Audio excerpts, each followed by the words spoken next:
मैं आपको एक चेतावनी देना चाहूँगा कि ये गलतफहमी अपने दिमाग से दूर निकाल दीजिए। भारतीय सेना एक नौकरी का जरिया नहीं है।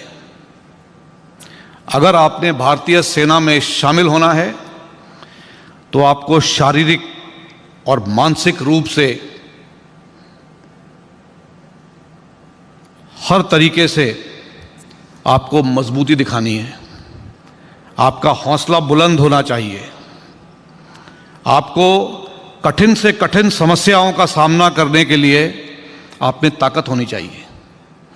जहां रास्ता नहीं निकल सकता वहां रास्ता ढूंढने की काबिलियत होनी चाहिए। तभी आप सही भारतीय सेना के जवान कहलाए जाएंगे।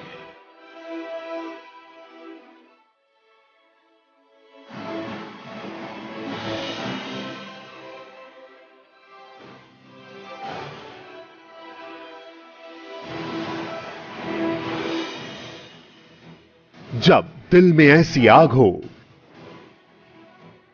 ऐसे बुलंद हौसले, वतन के लिए जी जान दांव पर लगा देने का जज्बा हो, तब भारतीय सेना की वर्दी मिलती है।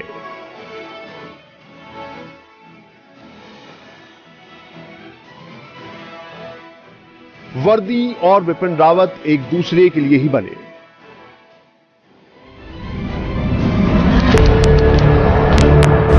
तारीख थी 16 दिसंबर 1978, जब देश पाकिस्तान पर जीत की 7वीं सालगिरह मना रहा था।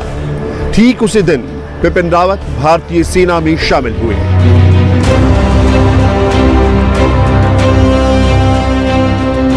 वर्दी के प्रति विपिन रावत की दीवानगी उनके पिता लक्ष्मण सिंह रावत से आई थी, जो आर्मी में लेफ्टिनेंट जनरल पद से रिटायर हुए। I was born in an army family. So day in and day out, one only saw soldiers in uniform, and we lived in the units. We traveled in military vehicles when we went to school. When we got back from school, it was again military all around us. I always saw my father dress up in the morning and go to office. I used to be always in awe when I saw him dress up in that uniform. I saw him wearing various ceremonial dresses every time he was there. I also had the opportunity of going out on some exercises. General Bipin Rawat जितने जाबाज योद्धा, उतने बेबाक वक्ता भी।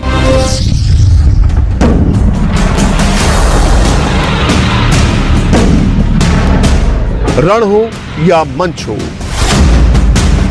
CDS Bipin Rawat के सामने टिक पाना अच्छों के बस की बात नहीं होती। You are trying to say that we are above the country's law? No, we are not above the country's law. We are certainly not above the country's law. But in the Indian Army, when you join the Indian Army, some of our rights and privileges authorized to you by Constitution are not authorized to me. Are we following the same Constitution? I do not have the power to form a union. You have. I cannot. So there are some issues where we are different. General Bipin Rawat का जन्म 1958 में उत्तराखंड के पौड़ी जिले में हुआ था। हालांकि सेना में शामिल होने की वजह से उनको उत्तराखंड में रहने का मौका कम मिला, लेकिन उनके दिल में हमेशा उत्तराखंड बसता था। उत्तराखंड की जो भूमि है वो देवभूमि कहलाई जाती है। और देवभूमि इसलिए कहलाई जाती है कि वहाँ की जो मिट्टी है और पानी है वो देवी और देवताओं के जो वास करने के इलाके हैं वहाँ से बहता है। और इसलिए शायद वहाँ की मिट्टी में जन्मे हुए और वहाँ का जिसने पानी पिया है उसमें शायद ये हौसला अपने आप आ जाता है। पर मैं ये नहीं कहना चाहूँगा कि बाकी देशवासी किसी तरह में उत्तराखंड के वासियों से कमज़ोर हैं। सब देशवासी भारत के मजबूत हैं, बट उत्तराखंड की मिट्टी में और पानी में ज़रूर कुछ खास है। जनरल बिपिन रावत, इस नाम की चर्चा सबसे ज्यादा सरहद पार रहती और आतंकियों में खौफ।